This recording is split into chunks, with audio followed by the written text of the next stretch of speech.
Nobody, not even the technologically supreme Hazari Empire, dared to try faster-than-light travel. That is, until the humans built an experimental FTL ship in secret and sent it hurtling into the unknown. Captain Noah King sat strapped into the command chair of the ISS Intrepid as it sped through uncharted space, sensors straining for any sign of habitable worlds or alien life. Weeks passed without incident. Then proximity alarms blared. A massive warship, bristling with weapons, loomed on the view screen. A Hazari battle cruiser. "Attention, unknown vessel. You have violated the sovereign territory of the Hazari Empire," boomed the warship's commander Emir over comms. "Power down and prepare to be boarded. Resist, and you will be destroyed." Noah's heart pounded, but he kept his voice steady. "Commander Emir, this is Captain Noah King of the ISS Intrepid. We are on a peaceful mission of exploration and mean no trespass. This space is unclaimed on all star charts. Please allow us to continue on our way." "Lies," spat Emir. "You humans and your pathetic excuses. No species is permitted FTL capability except the Hazari. It threatens our dominion. Power down or be annihilated." Noah glanced at his readouts. The Intrepid was fast but unarmed. They stood no chance against the Hazari warship's firepower, but they couldn't surrender either. Returning to Earth with proof of hostile intelligent life would only invite invasion and destruction. The Hazari had to be delayed at all costs. Hazari had to be delayed at UO. Noah gripped his armrests, knuckles white, and uttered the fateful words. "Overload the fusion reactor. Ram them with everything we've got." The Intrepid's destruction sent shockwaves through the Milky Way. Earth, despite their initial unwillingness to invest heavily in military technology, found their existence threatened. The planet's various governments, setting aside their differences, established the United Earth Defense Council. UEDC's mandate was to shield humanity from extraterrestrial threats. Noah King, who sacrificed his ship to give Earth a fighting chance, was awarded the rank of Admiral. His assignment: command the burgeoning space fleet tasked with keeping humanity safe. Under his leadership, Earth's brightest minds pored over the Intrepid's charred remains. Laboratories churned day and night, unlocking the secrets of FTL and devising armaments capable of matching the Hazari. But their work was soon interrupted. The Hazari, notorious for their ruthlessness, rained destruction on humanity's off-world settlements. The fragile colonies, once the promise of mankind's future amongst the stars, crumbled under the onslaught. The message was clear: the Hazari would not tolerate mankind's attempts at expansion. The UEDC refused to watch helplessly. Admiral King, leveraging humanity's newly developed FTL ships, orchestrated daring sorties into Hazari space. Like guerrilla fighters, they materialized near critical targets, struck swiftly, and vanished into the void before the Hazari could retaliate. The Hazari's response was brutal. Their ships, armed to the teeth and battle-hardened, tore into Earth's fledgling fleet. What the humans had in spirit, they lacked in sheer numbers and firepower. Mankind paid for every small victory with tragic losses. Admiral King knew they needed an edge. In a high-risk gambit, he personally led a commando raid into the heart of Hazari space. Their target, a fortified military base housing the schematics for a planet-killer weapon. The mission saw many of Earth's bravest captured or killed. King himself took a hit, his blood staining the stolen data drives. As the survivors limped to their extraction, the true face of their enemy became clear. The Hazari, in a show of unrestrained aggression, turned their terrible weapon on a human colony sheltering millions. In moments, the vibrant world was reduced to cinders. King, his fists clenched and jaw set, knew the path forward. The UEDC would build their own superweapon, even if it meant bleeding their resources dry. The Hazari had to be stopped, no matter the cost.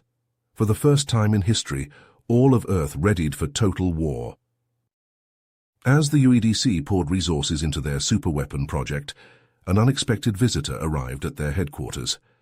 It was Emir, the Hazari commander who had once threatened to annihilate the ISS Intrepid. But now he came bearing a white flag and a grim expression. Admiral King met him in the hangar bay, flanked by armed guards. "Give me one good reason why I shouldn't have you shot on sight," he growled. Ymir held up his hands. "I'm not here to fight, Admiral. I'm here to help." He explained that he had grown disillusioned with the Hazaris' ruthless tactics and their disregard for the lives of other species. He feared that their aggression would lead to mutual destruction and the collapse of the galactic order. So, he had chosen to defect, bringing with him a wealth of knowledge about Hazari weaknesses and battle strategies. King was skeptical at first, suspecting a trap, but his doubts were dispelled when, during a routine scouting mission, his ship was ambushed by a Hazari strike force. Ymir, who had insisted on accompanying the mission, saved the Admiral's life by taking out a Hazari sniper who had King in his sights. With Ymir's intel, King and the UEDC leadership devised a daring plan to lure the bulk of the Hazari fleet into a trap. They leaked false information about a valuable human colony near a massive asteroid field, knowing that the Hazari would not be able to resist such a tempting target. As the Hazari ships navigated the treacherous field, human forces emerged from hiding within the asteroids. They launched a barrage of advanced missiles and energy weapons, catching the Hazari completely off guard. The alien ships, unable to maneuver effectively in the tight spaces, suffered heavy losses. Explosions lit up the void as Hazari vessels were torn apart by the human onslaught. But the Hazari were nothing if not tenacious. Under the command of General Zahn, their most brilliant tactician, they quickly regrouped and launched a fierce counterattack. Zahn's flagship, a massive dreadnought bristling with weapons, carved a path through the asteroid field, its shields shrugging off the human weapons fire. The battle descended into a chaotic melee, with ships on both sides engaging in close-quarters combat amidst the spinning rocks. Fighters darted between the larger vessels, trading fire and dodging debris. The ISS Vengeance, Admiral King's flagship, found itself locked in a duel with Zahn's dreadnought.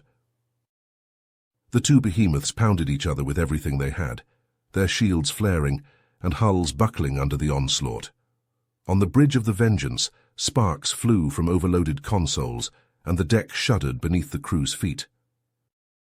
King gripped the arms of his command chair as another salvo from the dreadnought rocked the ship. He knew they couldn't hold out much longer. The Hazari vessel was too powerful, its armor too thick. But then an idea struck him, a desperate gambit, but one that might just turn the tide.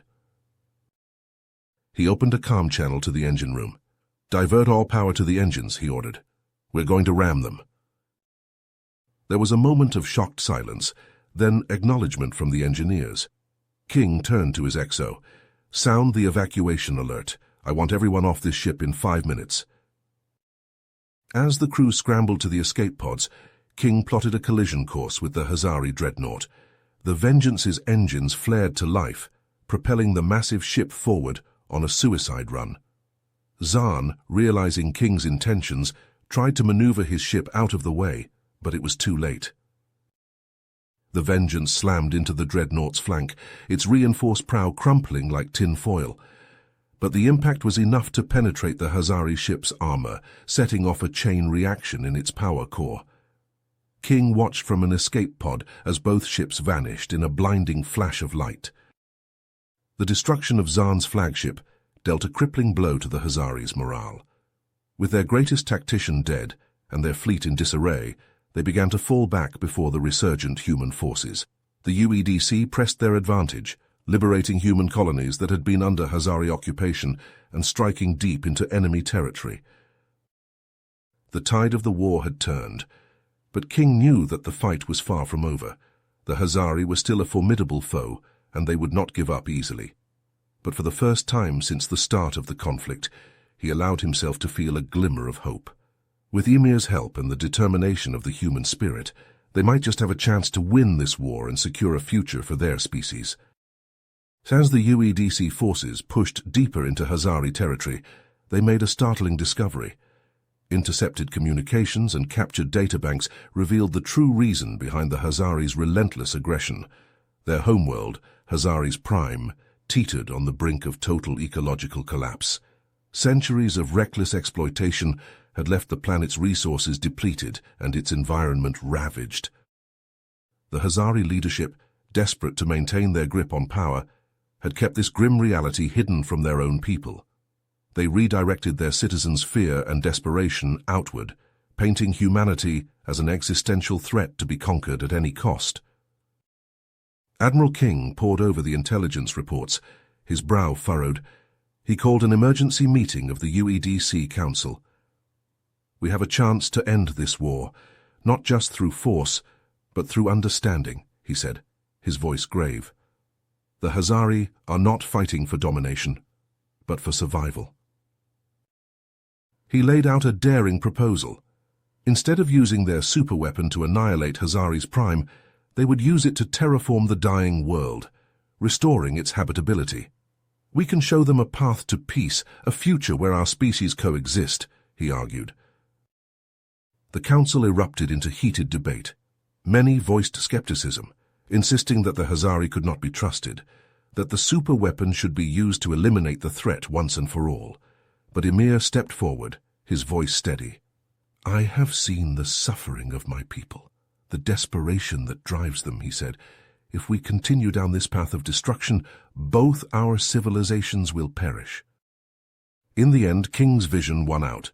The UEDC mobilized for a massive invasion of Hazari's prime, their objective to seize control of the planet's orbital defenses and neutralize the Hazari's own superweapons before they could be turned on Earth.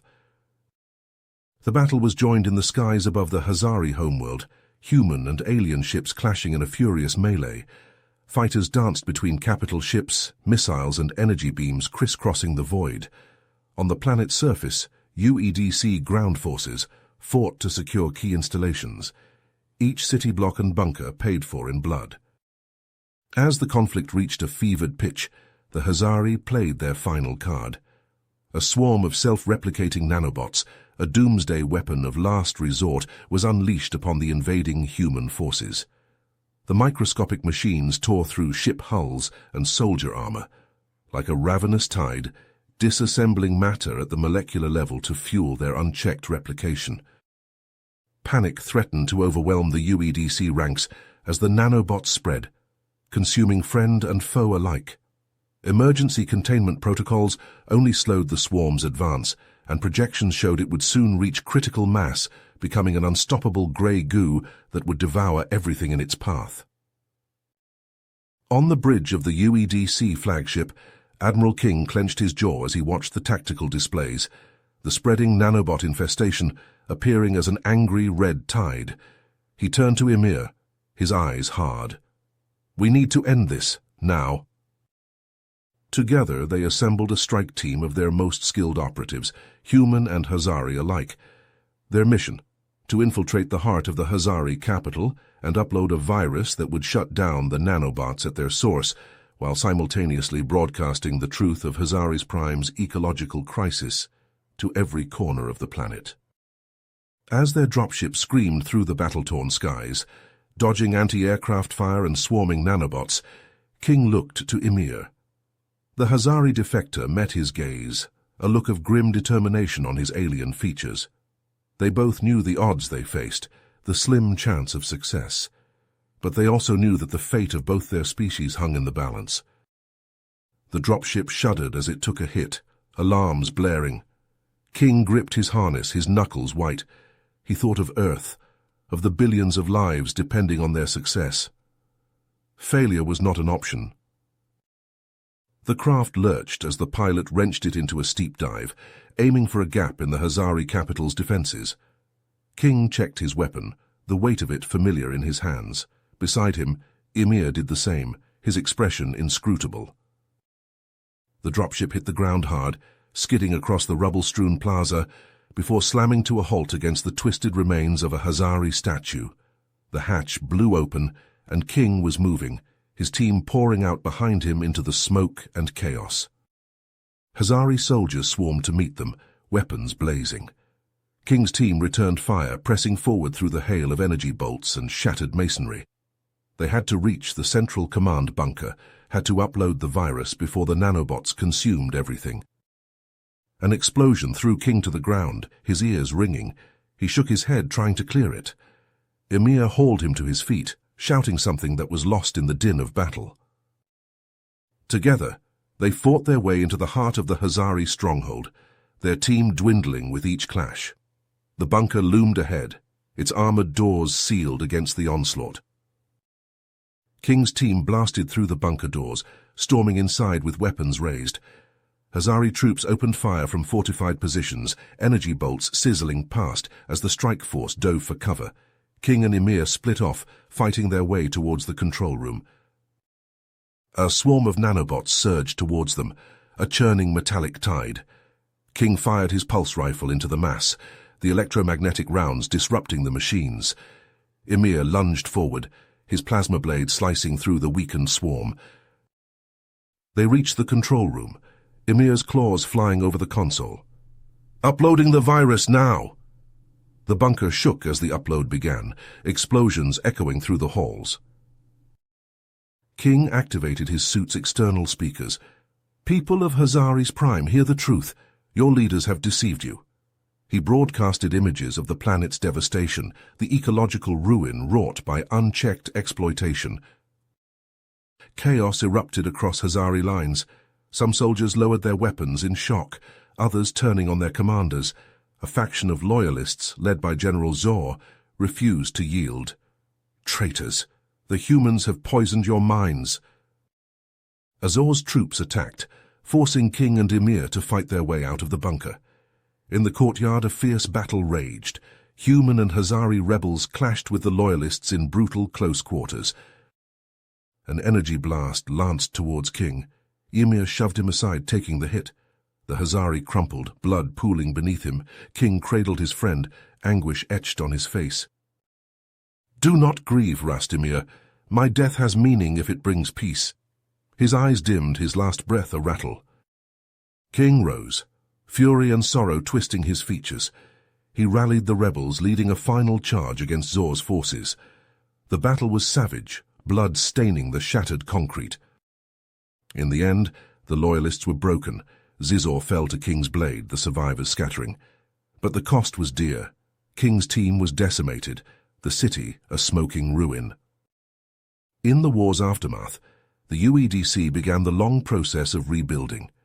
The superweapon was repurposed, its destructive energies harnessed to terraform Hazari's Prime. Lush forests and clear waters slowly reclaimed the blighted landscape. The Hazari, their lies exposed, sued for peace. A treaty was signed, a fragile accord between once bitter enemies. King threw himself into the reconstruction, determined to forge a lasting alliance. But the ghosts of the fallen haunted him. In the quiet moments he saw Ymir's face, heard the screams of the dying. The price of peace, paid in blood and sorrow. Years later, King stood before a monument on Hazari's Prime, a towering obelisk inscribed with the names of human and Hazari alike. A testament to shared sacrifice, to a future bought with the lives of heroes. King laid a hand on the cool stone, his fingers tracing one name in particular. Ymir, a friend, a brother. The scars of war would fade, but the memories would endure. And so would the hope for a better tomorrow, forged in the crucible of tragedy. You have reached the end of the story.